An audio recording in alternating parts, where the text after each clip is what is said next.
Today's guest is Forrest Rivers. Forrest had an incredible out-of-body experience that ended in a ring of love, and today we're going to learn about it. Forrest, thank you so much for joining me, and welcome. Welcome, Jeff. I'm really excited to be on your show today. Well, that's great. I'm happy to have you. All right, if you don't mind, let's start on the day that this out-of-body experience happened. So this may be a little bit different than some of the folks who have been on here. But first I want to say I've had a number of out-of-body experiences before in deep meditations. They began happening, I'm 39 now. So when I was 31, whenever I would meditate with my roommate, Sean, we would have very deep meditations that would last 3, sometimes 4 hours long.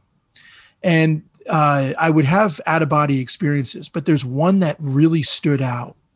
And it revolves around an experience I had with a psychedelic. And back in, 31 years old, so that would have been exactly 8 years ago, 2013, I took DMT. If your audience or the listeners and viewers don't know, it's a psychedelic substance. It's naturally occurring. And it's been termed actually the spirit molecule. It's actually one of the main properties in ayahuasca.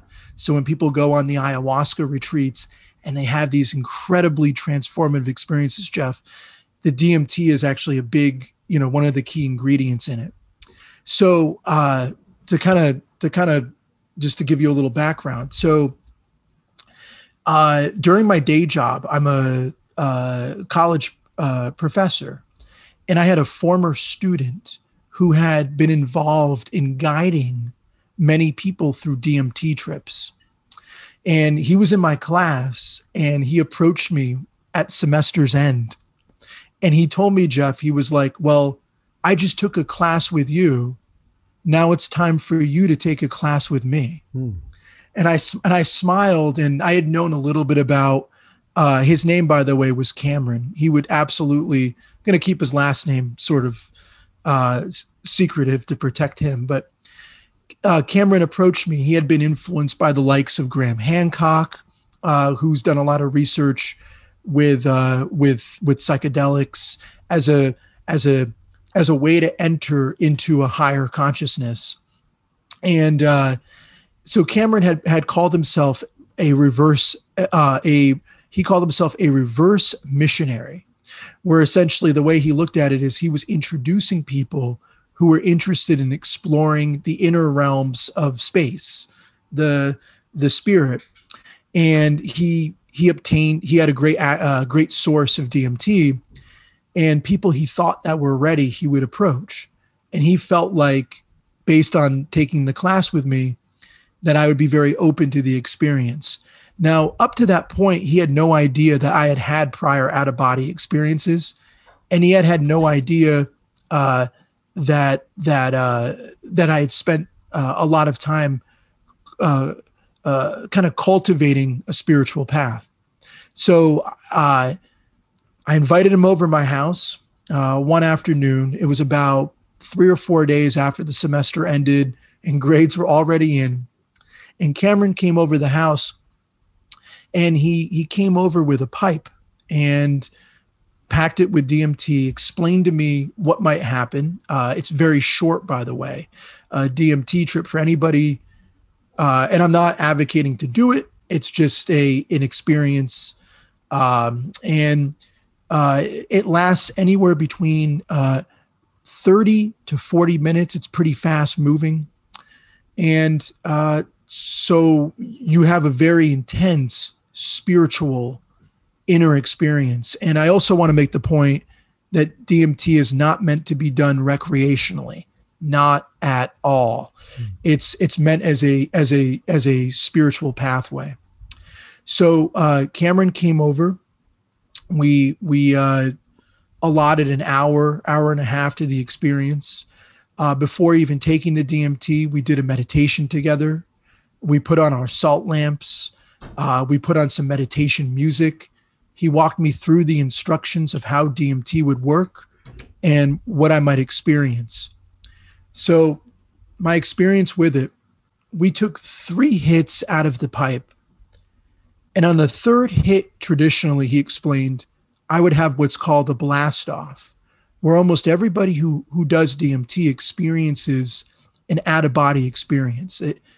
Their spirit, their essence, literally pops out of their body. And that's a very common experience. And many people who have done DMT will have experiences, not everybody, but I'd say a very good majority, Jeff, will actually be experiencing the point where they're observing their body, and they will shoot literally off into alternative dimensions.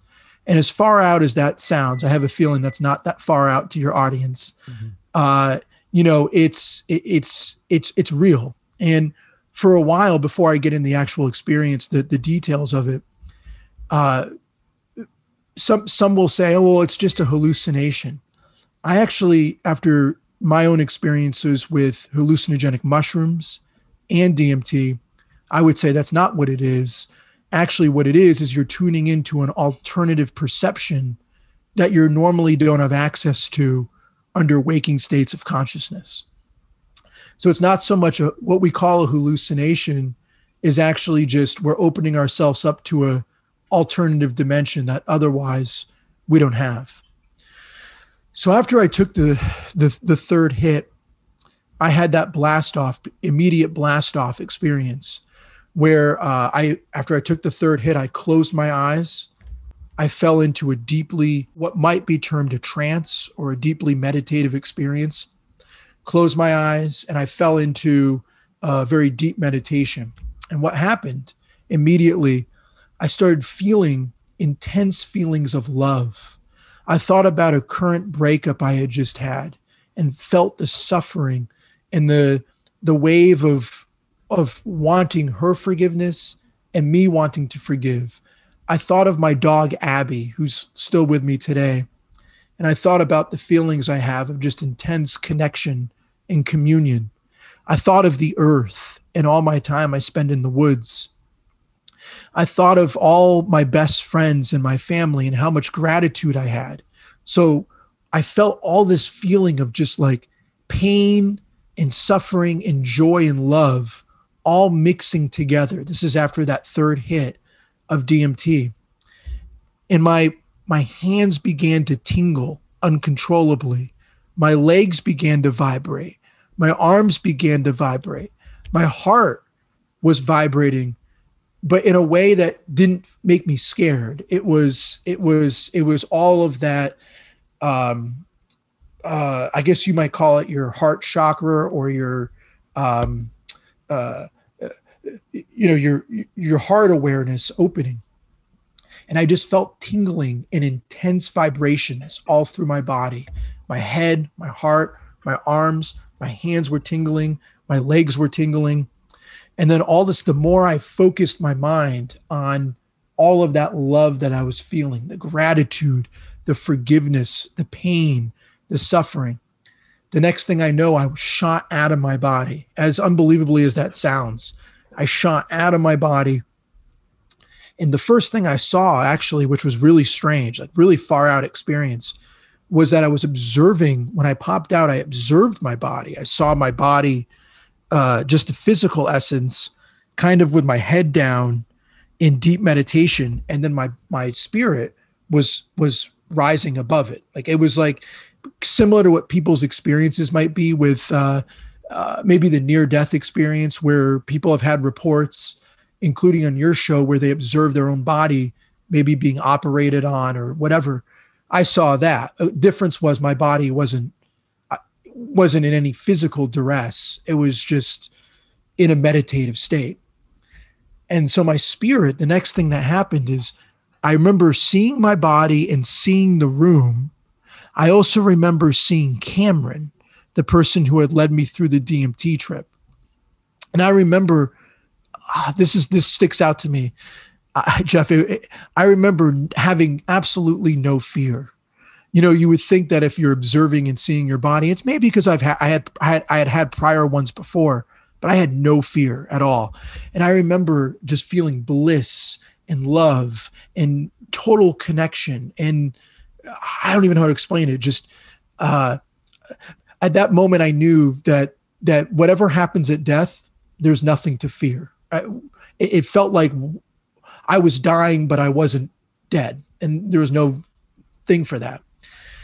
The next thing I know is I'm out of my body. And then I found myself in above my house, above where I was.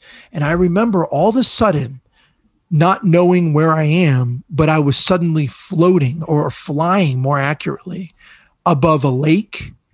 I don't know which lake it was, but there was a lake, and I was flying above trees, and I was flying above the mountains, just absolutely free. And I remember my spirit feeling this is what it must be like to be an eagle, or to be a hawk, or to be some kind of like majestic bird that's able to take flight. And I remember that just unbelievable feeling of flying. And I know at that point that what I was experiencing was real. It wasn't just a hallucination. The DMT loosened my fear to leave my body, and not only to leave my body, but to actually fly, like literally fly. Now, was I in an astral realm? Was I flying above the mountains where I live now? I have no idea to this day. I couldn't really make out what mountains they were. I just remember I was flying definitively over mountain ranges. And I just remember thinking that, again, this is what it must be like to be an eagle or a bird or soaring. And I remember feeling free. And at that moment, I knew that my body was just window dressing. It was just a spacesuit that I took for this incarnation. And I remember, and I want to make a point here, Jeff, I wasn't thinking this. I don't even know how to explain it. I wasn't thinking this. It was like a spirit time, like I was beyond time and space, that instead of thinking that I was more than my body, I just knew. It was like my mind was no longer in control. Just these truths of being just naturally came up from within me. Does that even make sense? Or it wasn't even like I was thinking anymore. Just I was knowing. I was knowing as I was flying over these mountains.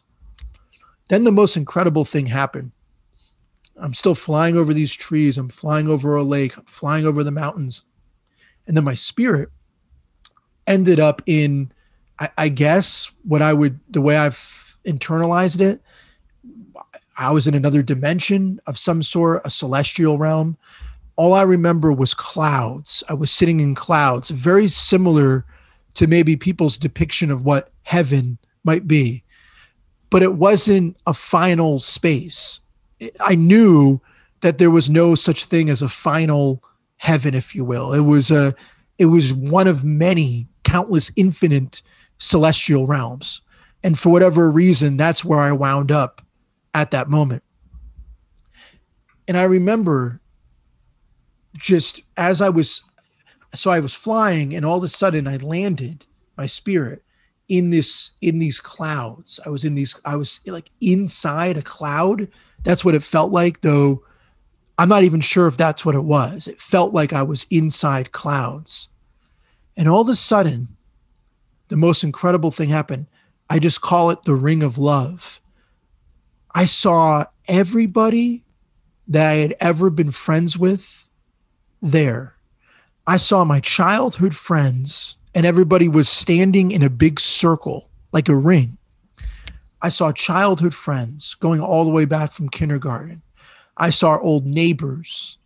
I saw beloved teachers. I saw ex-lovers. I saw, my first dog that I had lost in a breakup. I saw family who had passed on.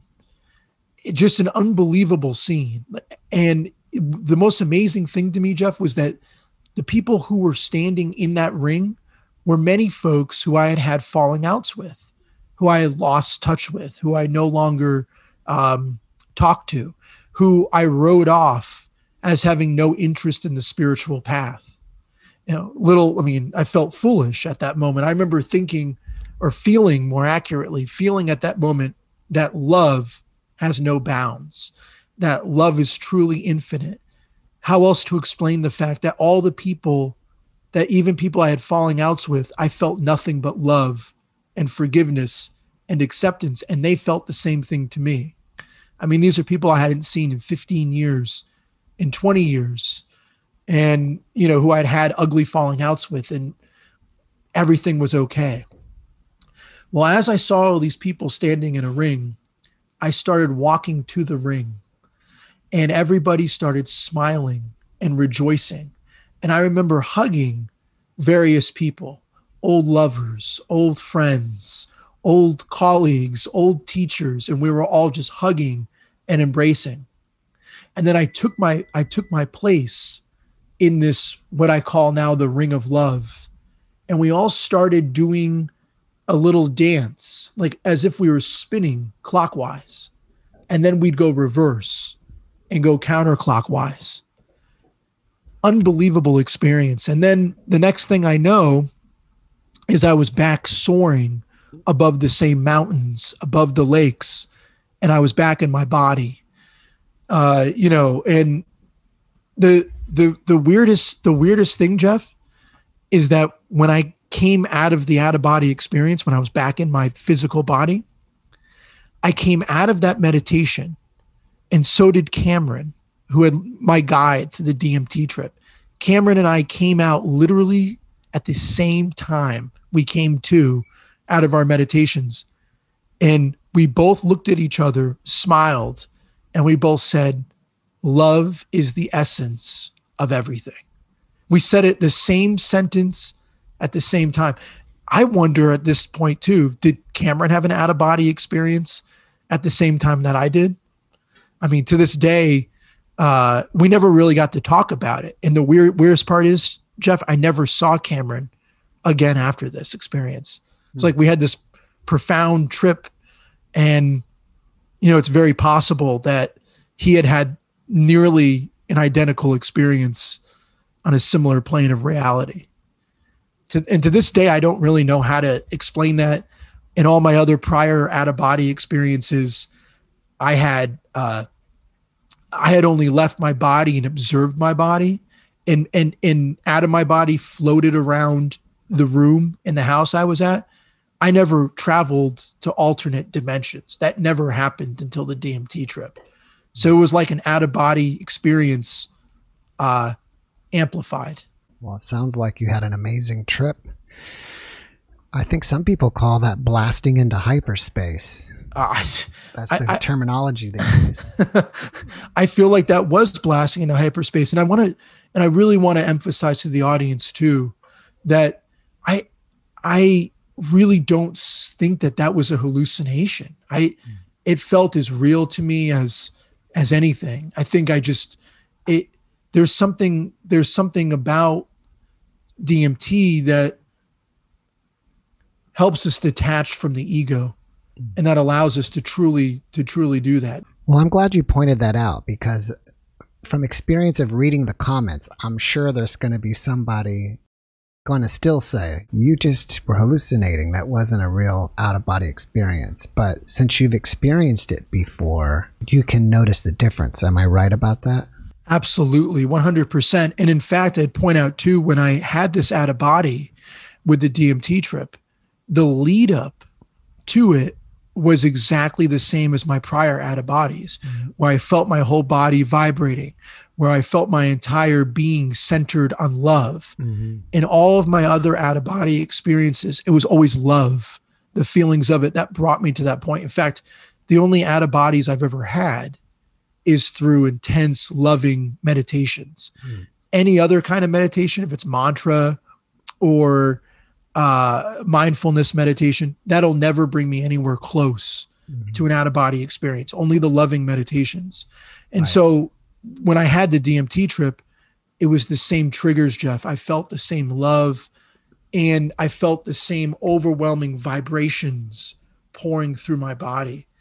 So I came away and I'm like, that actually happened. Not only do I know that happened, but it, more importantly, the way I know that happened is because the experience left an indelible impact on me where I literally had to write about it. I wrote an entire like chapter in a book about this profound experience and how it literally changed my entire perception on reality and how I relate to other people and to the earth. All right. Well, after listening to your experience, let me ask you some questions that I'm curious about.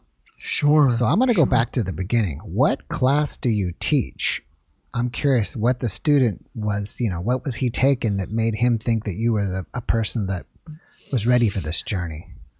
So at the time I was teaching government courses, which is really weird, right? And we were actually talking about the drug war. Wow. And I had talked about how one of the major critiques of the drug war is that it inhibits our exploration of alternative states of consciousness. And I talked about all of the psychedelic research and the benefits that came out of it from the 60s and 70s with the Harvard experiments with Ram Dass, who then was Richard Albert, and Timothy Leary. And I think he picked up on that. He's like, oh, this guy is like the kind of the hippie professor. This might be this guy might be open to what I have to offer him. And yeah, that probably, that alerted him that you might be receptive. Jeff, he heard Ram Dass, Ralph Metzer, Graham Hancock in my class mentioned, and he's like, I'm gonna turn that guy on to something he's never had before. Right.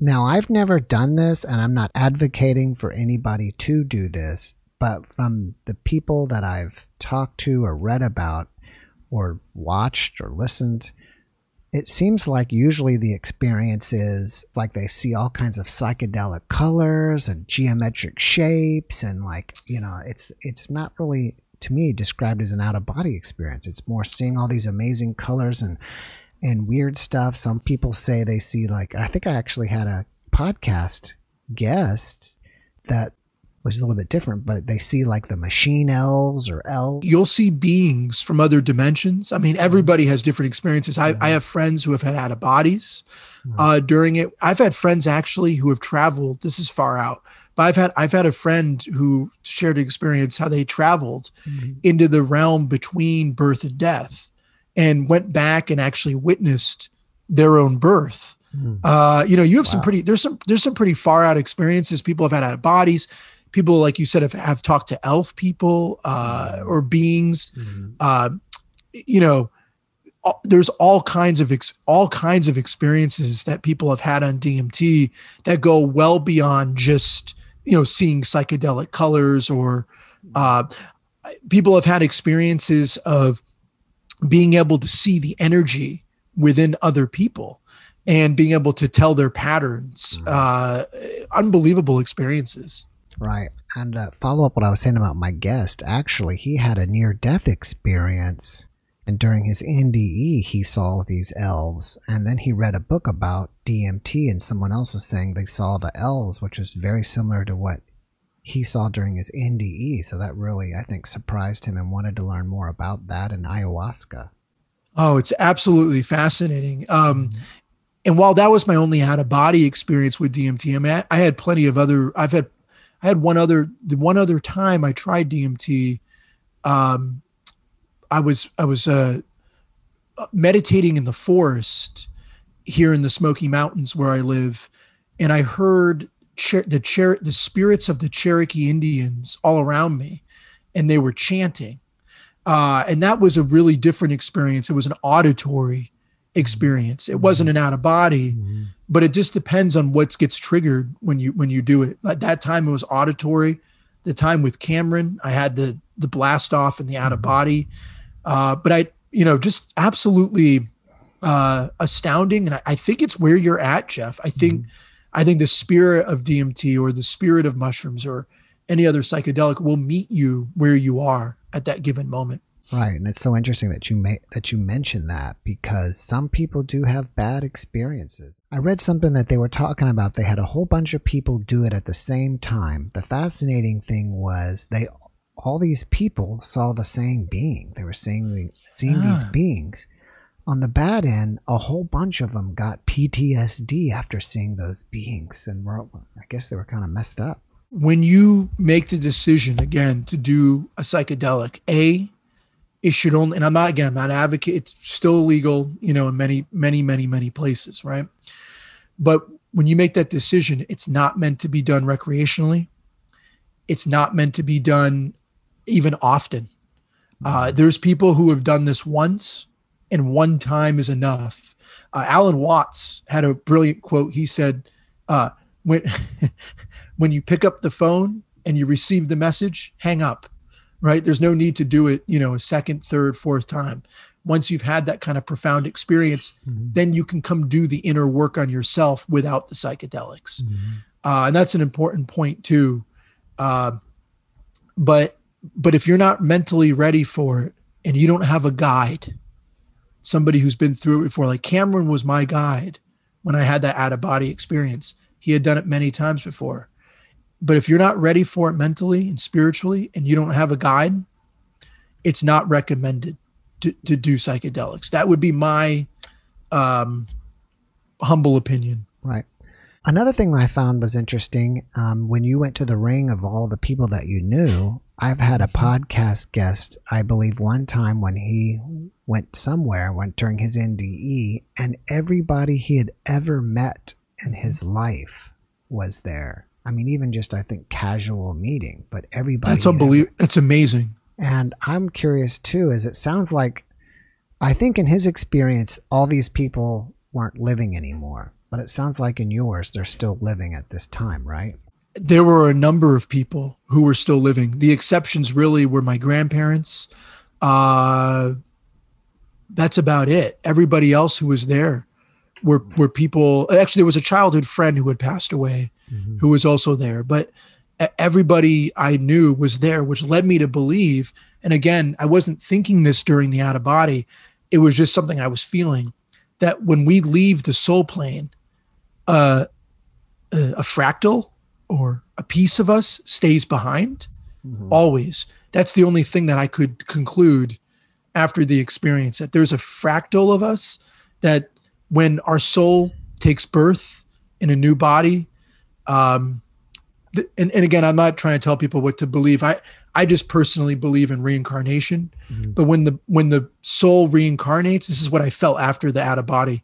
When the soul reincarnates, a piece of the soul reincarnates, and maybe there's another piece, multiple infinite pieces that stay in infinite dimensions, which might explain why I was able to see and feel like I was really there with everyone that was still alive now.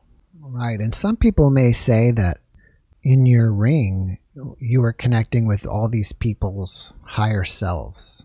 Yeah. It's what it felt like. Everybody, Jeff, was beyond all their pettiness, beyond their conflict. Not one person in the ring had any sense of grudges. No one said, "Hey, Forrest," no one said anything like, "Hey, why are you here?" Everybody was just love. It was pure love. Everybody was in their highest point. And there's something else I remember from that out of body that stands out to me too, was how light everybody felt. And it felt like I was being bathed in like some luminous light when I was there. I was in a cloud and it was just like white light. And that must have been the representation of everybody's highest self.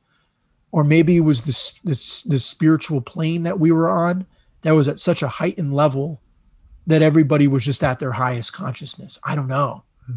It's one of the great mysteries of it. So have you interacted with any of these people that you saw in the circle since the experience? And if so, how has your interactions changed? I'm so glad you asked that. So this is a true story. I actually reached out to a number of people after this experience. One of them was a friend that I had lost touch with.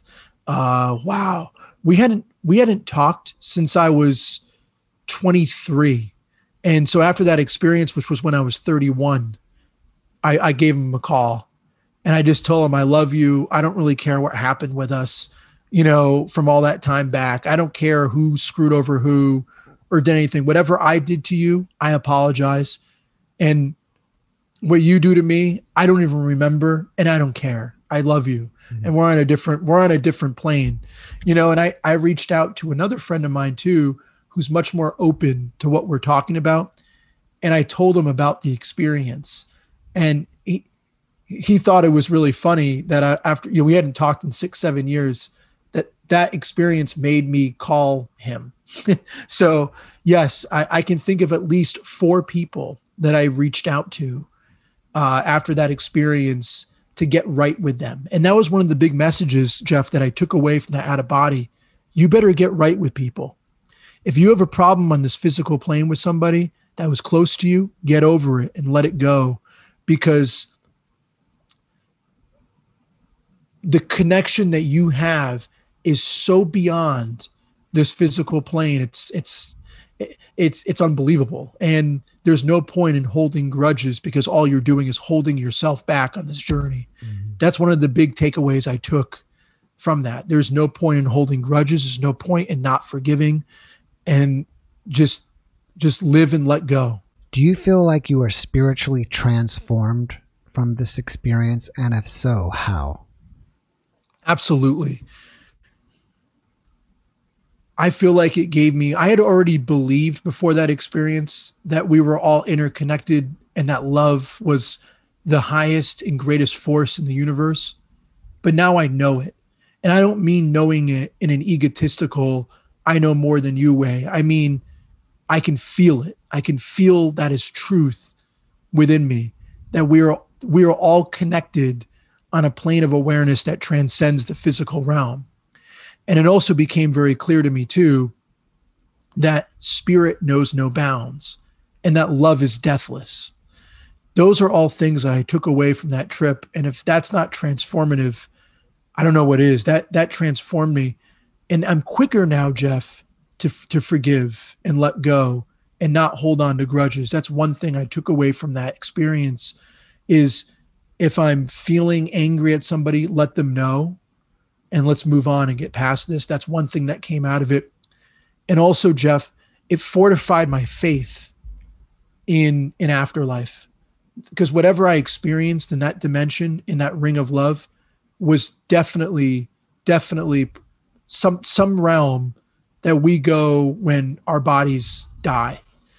And I became more firm in my belief in an afterlife. In fact, I don't even think it's a question anymore. It's just, yeah, there's other celestial realms. Cool.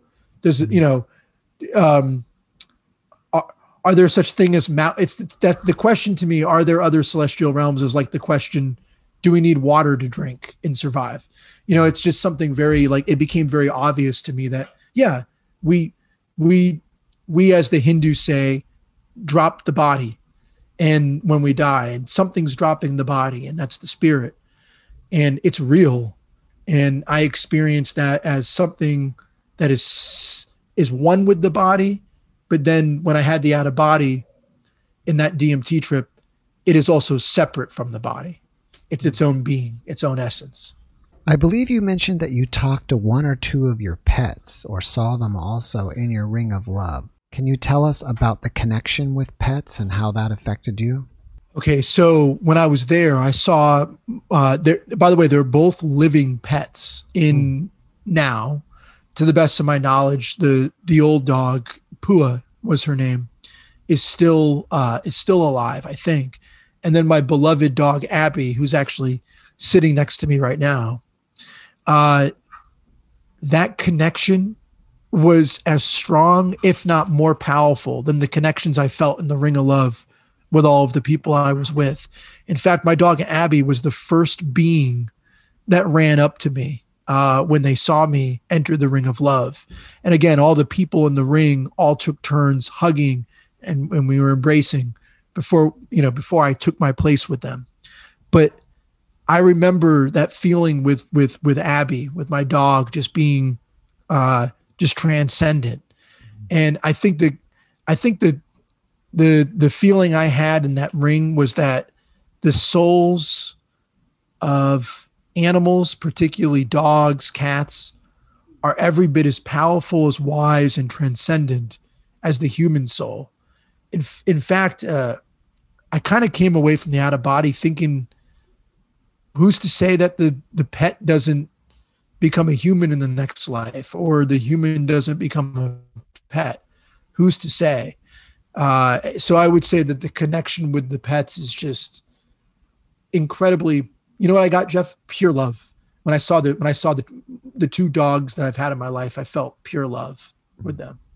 I've felt before that if you watch a child happily come up to a dog and petting the dog, and the dog's happily coming up to the child and licking the child, when you witness that, that's witnessing pure unconditional love. Just pure spirit, pure love.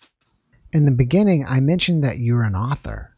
So can you tell us about your books? One was the hippie revival and collected writings. Mm-hmm. And that's actually in that book, I have a description of the out of body experience. And the second book is COVID-19 and humanity's spiritual awakening. That's right along with today, because perhaps one of the reasons a lot of people have come to my podcast is because of the pandemic. It's been a really profound period for growth. It's been obviously a time of great suffering for many, many, many people. But it's also been a wonderful opportunity for us to search for deeper meaning in our lives. And also an important time to come to terms with our fear of death, and an important time to reconnect with the natural worlds, and to have more gratitude and live for the moment. Yeah, that makes a lot of sense. So besides being an author, do you have any other projects that you're working on right now that you want us to know about? So I guess one of my things I'm working towards right now is establishing a wilderness healing center. And I'm just starting to formulate the idea, but I want it to be geared towards people who are struggling. It could be with PTSD, with an emphasis on veterans, people who have struggled with drug abuse, people who are trying to reintegrate into society from prison. Those are some of the groups I think I'd like to work with down the road. So that's a project, a long-term project I'd really like to work towards. In terms of my short-term, I'm about to start a little YouTube channel called One Soul Evolution. And I'm going to launch that fairly soon. And then I've just been doing a lot with the books and just trying to spread some positivity during a time that's been dark for a lot of people. That's great. Once you finally get your YouTube channel started, contact me and we'll put it in the description of this video, because even though a lot of people will watch it, in the first couple of days, people will still continue watching it. So some of those viewers will be new viewers, and it'll be there for them, as well as people who want to go back and find you. Well, it's fantastic. And I think your show is really fascinating. And I think your viewers and listeners have a really special thing going on here. Yeah, thank you. Yeah. I have great viewers and great guests like you. As I've said before, without the guests, there is no podcasts. The guests are the stars of the podcast. After watching this podcast, people may want to reach out to you. So are you a public person, and do you welcome people contacting you, or do you prefer to remain private? You can absolutely contact me. You can reach me. I do have a website, www.forrestrivers.com. You can reach me there. And you can write me at forrestrivers4@gmail.com. And if you rather, you can reach me on Facebook too, at Forrest, just type in Forrest Rivers and you'll find me. I love having conversations about consciousness. I love hearing other people's stories. So please share if you've had an out of body that you would like to share too, I'd love to hear about it. Or an experience that you've had with psychedelics that was sort of life-changing, feel free to reach out. So that was Forrest Rivers number 4 or FOUR at gmail.com? Yeah, just FORREST Rivers4 at gmail.com. Yep. Okay. All right, Forrest. Well, before we wrap it up here, do you have one last positive message you can share with everybody? Yeah. So I guess the two biggest takeaways I got from when I had my out-of-body experience was that love is at the center of the universe, and it's the most powerful force there is. And I also learned a lot about forgiveness from the episode with the Ring of Love. So I would just encourage all the viewers here just to live a life filled with love towards yourself, towards each other, towards the earth, and also to forgive and forget. Just let go. If you're harboring any kind of grudges or anger towards anybody, just let it go. It's not worth it. It's not worth your time. All it does is it injures you. And you don't need an out of body to come to that. It did for me. I needed the out of body to come to those conclusions, because to be honest, I was still harboring resentments prior to that experience. I wasn't always learning to let go. And maybe I wasn't always living, though I thought I was, prior to that experience. Maybe I wasn't always living with love. So I would just encourage all the viewers, live with love and forgive. That's it. That's all I want to say. That's a great message. And Forrest, thank you so much for being my guest. I really appreciate you, and I wish you massive success in whatever you're doing. Jeff, thank you for having me. And I think your show is just awesome, and the viewers and listeners benefit greatly from having you. Thank you. All right, Forrest, well, have a good evening. Yeah. Take care, Jeff. You too. Bye-bye. Peace. Thanks for watching the JeffMara podcast. I really appreciate you. Another way to show support is through YouTube memberships. And if you do, there are loyalty badges and other perks depending on your level of membership. All you need to do is click the join button underneath the video to find out more. Thank you for your support.